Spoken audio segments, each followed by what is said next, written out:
mais importante do que conquistar o nosso cliente é mantê-lo perto de nós. E para isso, a gente precisa de uma política de relacionamento. E é isso que a gente vai aprender na aula de hoje. Mas antes de a gente iniciar nessa aula, eu quero deixar um lembrete para vocês que eu vou falar algumas vezes durante o vídeo, tá? Para que você não esqueça. Assim, já aproveita que a gente está iniciando o vídeo, já se inscreve no canal, ativa as notificações. Quero lembrar que a gente tem outros vídeos aqui no canal que vão falar sobre o tema aí de vendas e negociação, que é algo muito importante e que a gente vem se preparando aí para a prova do Banco do Brasil, né? Então, já aproveita depois, se tiver um tempo, já volta nos vídeos. E aqui embaixo a gente vai ter uma apostila, tá? Essa apostila foi pensada exclusivamente para vocês, para facilitar o dia a dia, para conseguir estudar de uma maneira mais fácil. Então, aproveita que está no início do vídeo, já baixa ela e eu quero contar uma coisa para vocês. Ela é gratuita. Isso mesmo, ela é sem custo, então é só baixar ela aqui e aproveitar. Então, bora iniciar nosso vídeo. Vou ficar agora pequenininha aqui para vocês. Estou aparecendo aqui no cantinho da tela. E a gente vai falar um pouquinho aí sobre a política de relacionamento com os clientes, né? Que é a lei aí 4.949 e os seus procedimentos, como que ela funciona, tá? Vou pegar aqui a nossa caneta, a gente vai rabiscar bastante, né? Acho que é legal. Então, o que fala, né, essa resolução aí do Conselho Monetário Nacional? A gente vai escutar também falar bastante no decorrer aí do nosso estudo.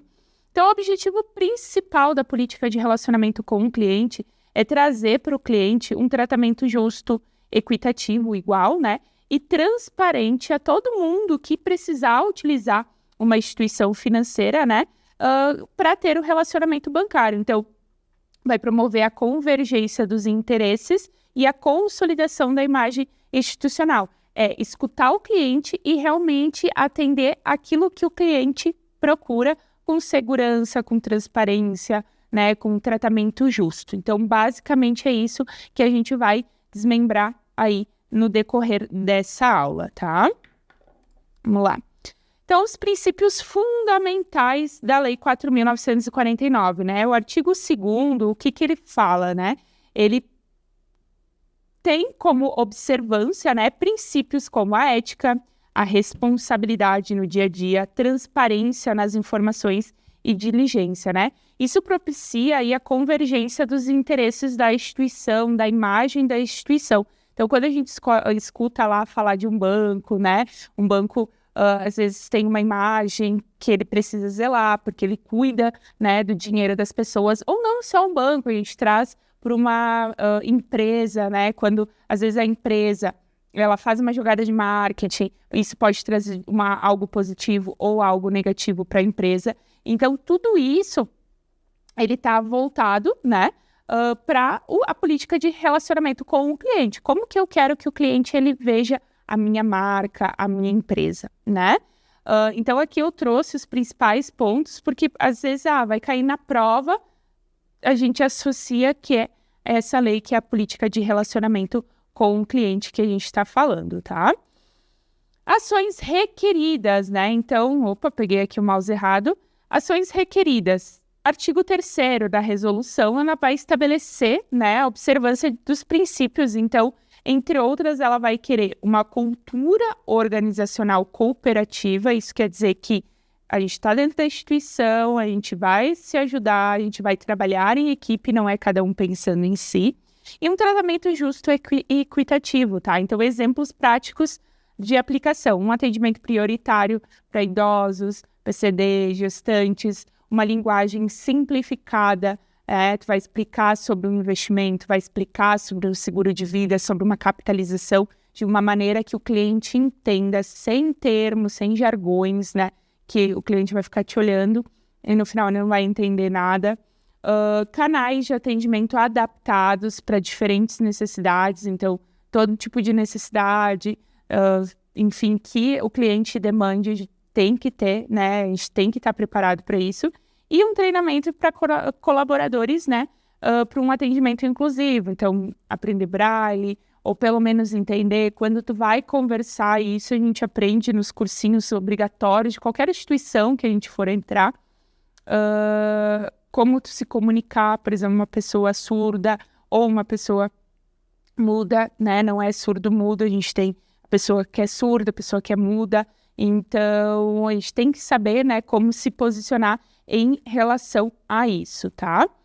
Procedimentos na contratação. Então, o cliente entrou lá na agência, tá, né, vai ser atendido, pegou a senha, vai ser atendido e ele vai tirar dúvidas e depois tu vai ofertar para ele algum, sei lá, um seguro de vida, uma capitalização e tem alguns procedimentos a serem respeitados para que o cliente chegue no final dessa venda e ele entenda realmente o que ele está adquirindo, né? Então, o artigo 4, ele estabelece, né, que as instituições elas devem assegurar alguns procedimentos para contratar operações e prestação de serviços. Então, adequação, né? Significa que os produtos, que a instituição está ofertando, eles devem ser compatíveis com o perfil, com a necessidade, o interesse que o cliente tem. Então, por exemplo, não oferecer um investimento de alto risco se o cliente falou na conversa inteira que ele é conservador.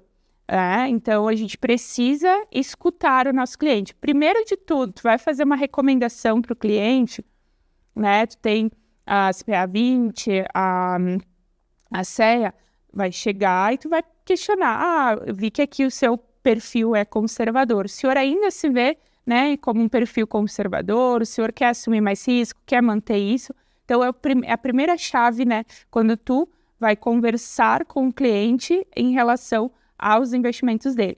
Carol, ainda sou conservador, aí não sou mais, quero assumir mais risco. Então, escutar o que o cliente está falando. Segundo, integridade, conformidade, confiabilidade e segurança, né? Ele vai se referir às necessidades que todas as operações e informações sejam verdadeiras, corretas, regulares, seguras. Então, garantir a proteção contra fraudes e erros que acontecem muito ainda. Infelizmente, o mercado financeiro tem muito disso, tem profissionais que não olham para isso. Então, como a gente está iniciando, como a gente está conversando, a gente precisa, né, sempre ter tudo bem certinho, bem regrado. Eu brinco muito assim, tu chegar em casa e poder dormir, né, com a consciência tranquila é a melhor coisa. Então, exemplo, transações bancárias devem ser protegidas por sistemas seguros, auditáveis. Quando tu vai abrir uma conta no banco, tu sempre vai olhar se a instituição é uma instituição segura, né? Lá vai ver quantas reclamações no Banco Central tem. Então, tudo isso tem que ser analisado, tá? Prestação de informações claras e precisas para o nosso cliente. Então, implica que os clientes eles devem receber essas informações, né, de formas objetivas e compreensíveis, eu entender aquilo que o cliente, né, eu como especialista estou passando para o cliente, ou quando eu estou na posição de cliente, eu também quero receber uma informação clara sobre produtos, serviços, evitar ambiguidade. Então, o que é ambiguidade? É tu falar de uma maneira que o cliente vai entender de uma outra forma, mas não é isso que tu está querendo dizer, basicamente isso. Então, exemplo, informar taxa de juros, tarifas, riscos de forma transparente antes de contratar o empréstimo, o custo do efetivo total, quantas parcelas vão ter, se o cliente quiser antecipar essas parcelas, tem desconto, não tem desconto. Às vezes, no calor do momento, tu quer ali, né, conversar, tu quer passar para o cliente e tu quer vender logo, porque tem os resultados a serem atingidos, eu não gosto de falar meta, né, mas enfim, quer atingir os teus resultados, mas tu precisa que o cliente esteja ciente. Porque se o cliente está ciente, ele vai sair dali, ele não vai te questionar da tua contratação no outro dia, ele não vai querer cancelar em até 7 dias, que ele tem essa possibilidade. Então, é melhor fazer tudo de maneira calma, certinha, que não tem erro, tá? Redação clara e objetiva. Então, todas as comunicações, os contratos, mensagens, instruções, o cliente ele deve facilmente compreender. Então, explicar de forma simples as condições do empréstimo, do cartão de crédito. Por exemplo, eu trabalho somente com investimentos hoje. Eu vou lá, eu oferto o produto para o meu cliente, ele, Carol, não sei, né? Depois eu transcrevo tudo isso para ele. Se ele não se sentir à vontade, a gente não faz. Mas eu transcrevo tudo isso para ele via e-mail ou via WhatsApp, se ele me pedir, que assim, ele, ficou com alguma dúvida, tá lá. O prazo, a carência, o que o produto vai trazer de rentabilidade, se tem risco, se não tem risco. Tudo aquilo que foi falado em conversa, eu transcrevo e coloco para o cliente, tá? Então, isso é falar de uma forma clara, uma forma objetiva e ainda tu se precaver, tu mostrar para o cliente que realmente aquilo que tu tá falando é certo, é correto, né? Tu não tem nada a esconder dele. Então, isso é muito, muito legal. O cliente, ele sente mais confiança em você. Identificação dos usuários finais. Às vezes, a gente pensa que isso é bobagem, né? Mas é importante. Então, é necessário identificar corretamente o cliente ou o usuário, garantida a segurança e a prevenção das fraudes, tanto para o cliente que está ali, para os outros clientes, que é uma segurança, como para você também. Então, conferir documentos, dados cadastrais, solicitar ao cliente informações. O cliente, às vezes, vai reclamar assim, e você que está aí do outro lado da tela pode falar: ah, Carol, meu gerente me liga uma vez por ano para atualizar meus dados, ele só quer me vender coisa. Não. Às vezes, realmente precisa atualizar os dados. Às vezes, não mudou nada, não mudou nada. Hoje é muito mais fácil. Tu entra no aplicativo e tu já faz. Às vezes, não mudou nada, não mudou nada. Mas é uma solicitação do Banco Central. O Banco Central pede para que, uma vez por ano, o cliente faça uma atualização de dados, né? Confirme, meus dados continuam iguais ou não, mudei os meus dados. Por quê? Isso evita uma série de fraudes que, às vezes, no nosso dia a dia a gente não percebe, porque a gente não faz maldade. Mas tem muita gente que faz. Então, a gente precisa ter tudo cadastrado corretamente e até para nossa segurança, tá? Encaminhamento de instrumentos de pagamento, né, via solicitação do cliente. Então, o banco ele deve atender prontamente a solicitação que o cliente fez, né? Como cheques, cartões, respeitando a autorização do usuário. Então, emitir um cartão adicional ou transferir fundos mediante o pedido formal do cliente. Tudo que o cliente solicitar, a gente tem que fazer. Tempestividade e inexistência de barreiras, então todos os serviços que eu for prestar, né, tem que ser de forma rápida e sem obstáculos desnecessários, garantindo uma eficiência. Então é realmente resolver o problema do cliente, claro, às vezes você não vai conseguir resolver na hora, mas demonstrar para o cliente que, não é possível resolver esse problema agora por X, Y, Z, e explicar isso para o cliente, porque ele vai ver, realmente ela está me falando a verdade, né? Então, não criar processos burocráticos que atrasem pagamentos ou outras questões para o nosso cliente, tá? Então, basicamente, é isso que são os procedimentos. Mas antes de a gente falar um pouquinho sobre compliance, eu lembrei para vocês lá no início do nosso vídeo que a gente está com a nossa apostila aqui totalmente gratuita. Então, eu vou dar uma pausinha aqui, se quiser pausar o vídeo, né, pegar uma água, dar uma caminhada. E também já aproveita e baixa a apostila para que você possa estudar de uma maneira mais fácil aí nos próximos dias, já ir se preparando, que eu sei que você está precisando e que a gente pensou isso exclusivamente para você. Então, dá uma pausa e quem já pausou, a gente já vai continuar aí o nosso vídeo. Então, vamos falar um pouquinho sobre compliance, a gente vai escutar muito isso, provavelmente na empresa que você trabalha já deve ter escutado, ou às vezes uma matéria no jornal, compliance, né, palavra bonita, a gente brinca, né? Mas o que é o compliance em si? É um conjunto de medidas, de práticas que garantem, né, uma conformidade legal e regulatória dentro de qualquer empresa. Então, são princípios éticos de governança estabelecidos dentro da instituição. Então, vai incluir aderência à legislação e normas do Banco Central. Então, tudo aquilo que o Banco Central solicita para as instituições, o compliance, ele vai conferir se está sendo feito da maneira correta. Políticas internas claras para os funcionários, códigos de conduta, procedimentos que orientem os funcionários, né? Cursos em relação a isso, para o funcionário sempre estar bem ciente das informações, daquilo que ele precisa saber. E um monitoramento contínuo, né? Sempre estar perto do funcionário, entendendo como funcionam as questões da instituição para evitar fraudes, erros e condutas inadequadas por parte dos funcionários da instituição, tá? E para a gente finalizar a nossa aula, eu trouxe aqui uma questão, ela é um pouquinho grande, mas é uma questão bem interessante. Então, o que essa questão ela fala? A regulamentação do Conselho Monetário Nacional estabelece princípios e procedimentos a serem adotados no relacionamento com clientes e usuários de produtos e serviços.